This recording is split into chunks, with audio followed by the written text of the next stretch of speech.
Herzlich willkommen zu einem neuen Video der Firma 9FF. Wir haben uns überlegt, wir machen heute mal ein bisschen was anderes. Und zwar, wir klären mal ein bisschen auf Unterschiede zwischen 991.1 und 991.2 Carrera. Wir werden nämlich oft gefragt, ob wir 991.1 Carrera genauso umbauen können wie 991.2. Weil für das Auto haben wir mehrere Pakete im Programm.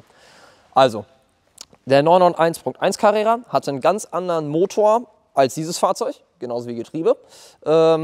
Der 991.1 Carrera hatte nämlich den ersten DFI-Motor, Direct Fuel Injection. Das heißt, es war im Prinzip der erste Motor aus dieser Baureihe, den sie gebaut haben.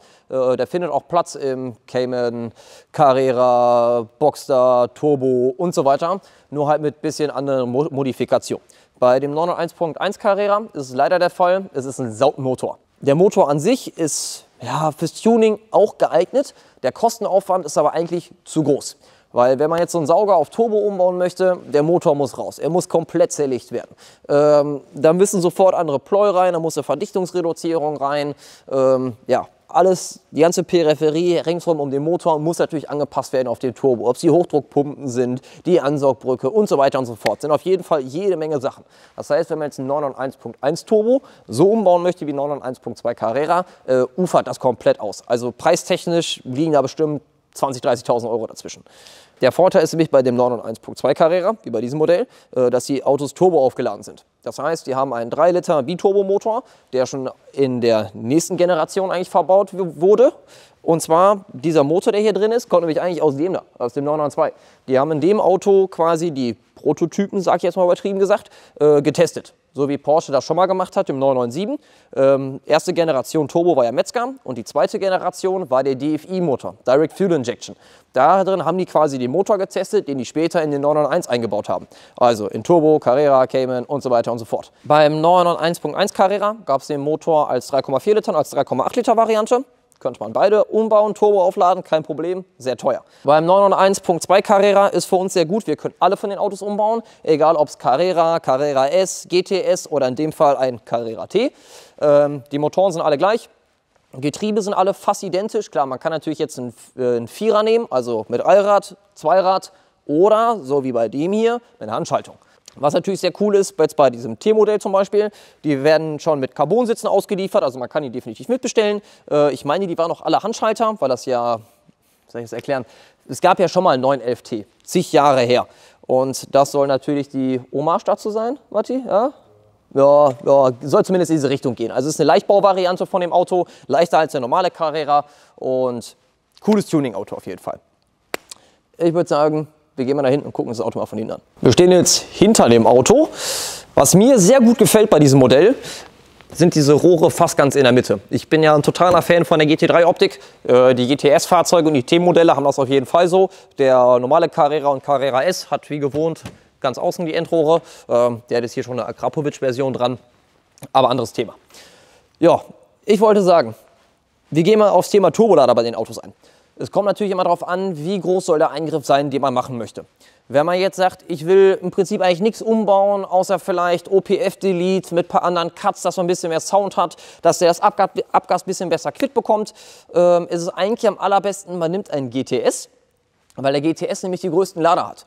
Was für uns natürlich zum Vorteil ist, weil wenn wir nur ein reines Chip-Tuning machen für Motor und Getriebe, kommt natürlich dementsprechend am meisten Leistung raus. Im Gegensatz zum Carrera T oder zum Carrera S, wenn man den gleichen Umbau macht und die Turbolader Serie lässt. Wir können natürlich auch die Turbolader vergrößern, haben wir natürlich auch verschiedene Stufen im Programm. Wir haben, ich glaube, das fängt an bei 500 PS, wir haben eine 600 PS, eine 670 PS Variante, das sind alles Varianten mit Serienmotor.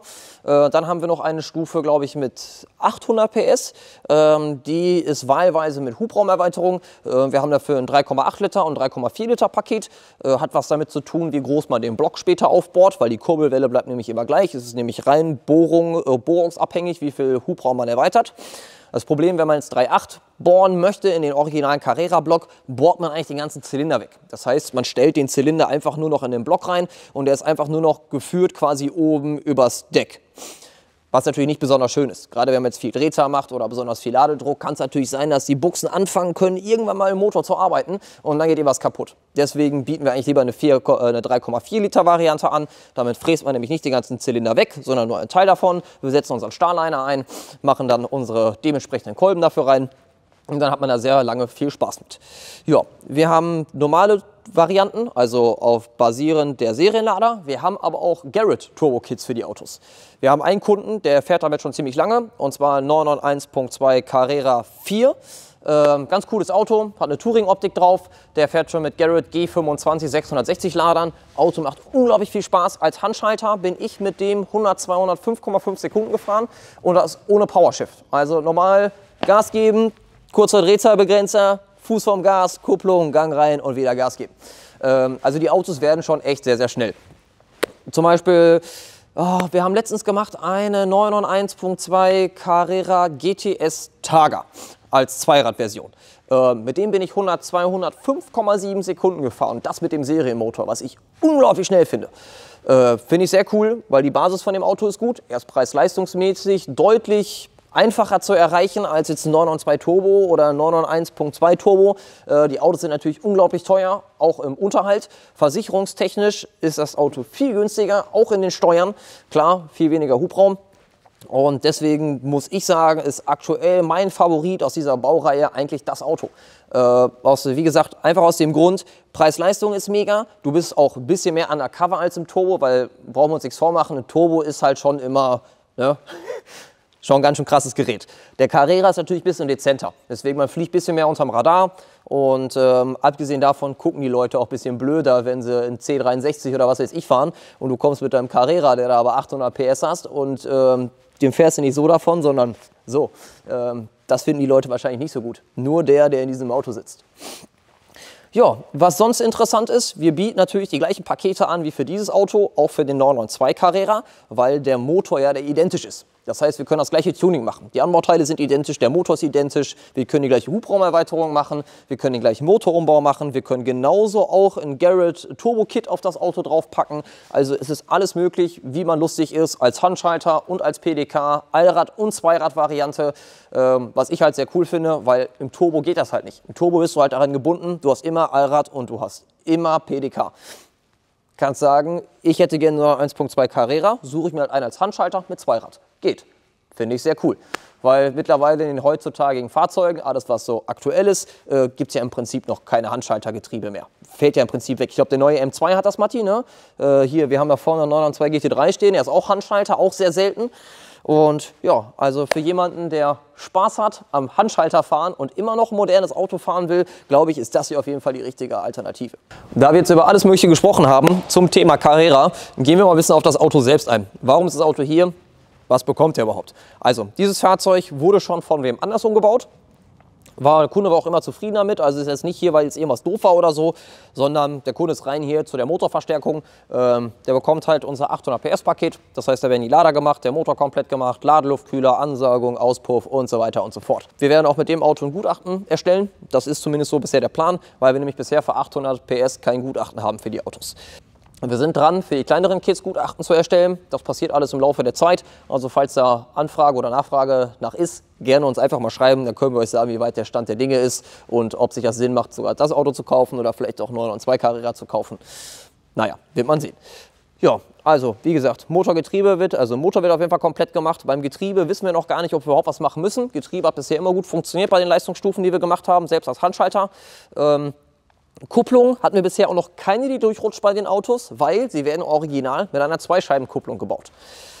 Ja, was natürlich für unseren Vorteil ist, zwei Scheiben, mehr Reibfläche, also kann mehr Drehmoment übertragen werden und dementsprechend müssen wir sie nicht tauschen. Das heißt, Auto fährt sich immer noch wie Serie. Leistung verdoppelt und Auto fährt sich immer noch wie Serie. Sehr cool, meiner Meinung nach. Ja, was kann ich sonst großartig zu dem Auto erzählen? Der hat ein KW-Fahrwerk drin. Der Kunde hatte uns eine Speckliste mitgegeben, was er schon alles gemacht hat. KW-Fahrwerk ist hier drin. Hier sind ein paar ganz coole OZ-Räder drauf. Also mir gefallen sie sehr gut. Diese so ein bisschen Aerodisc-mäßig. Sonst Wassermethanolanlage und so ein bisschen Kleinscheiß kommt noch mit hinzu. Wenn ich das richtig in Erinnerung habe, ich meine, ich habe das Auto auch schon mal gesehen auf einem Event und zwar auf dem Race 1000. Und also ich gehe jetzt mal stark davon aus, dass der Besitzer von diesem Fahrzeug das Auto wirklich benutzt, damit halbe Meile, Viertelmeile fährt, ein bisschen Spaß zu Hause hat. Und ja, ich denke, das ist auf jeden Fall die richtige Wahl. Auto ist cool, mir gefällt es sehr gut. Ich kann dem Kunden nur sagen, falls er das Video sieht, tolles Auto, gefällt mir persönlich sehr gut. Und ich bin sehr gespannt, wie er am Schluss fährt, wenn alles fertig ist. Wir haben solche Umbauten schon mal gemacht mit 800 PS, auch mit Handschalter, aber es waren halt meistens normale Carrera oder Allradfahrzeuge. Und ja, als Zweiradfahrzeug und Leichtbauvariante sollte da auf jeden Fall noch mal ein bisschen was gehen. So, zum Abschluss gibt es noch mal eine Frage, und zwar an die Community. Wollt ihr eigentlich noch mehr sehen zu diesem Thema Carrera? Sollen wir mal einen Motor zerlegen vor Kamera? Oder habt ihr vielleicht doch eher Bock auf eine Kaufberatung 991 Turbo? Wir haben jetzt ja nur ein bisschen aufgeschlüsselt, ne? Was ist der Unterschied 991.1, 991.2? Ich denke, da kann man mit Sicherheit noch ein bisschen tiefer ins Detail gehen. Wir haben uns natürlich auch gerade wieder schön spontan zwischen Tür und Angel dazu entschieden, dass wir es nur mal eben schnell machen. Und ja, würde mich auf jeden Fall sehr freuen über ein Feedback. Also von daher einfach in die Kommentare schreiben. Wir werden euch darauf antworten. Bis zum nächsten Mal. Ciao, ciao.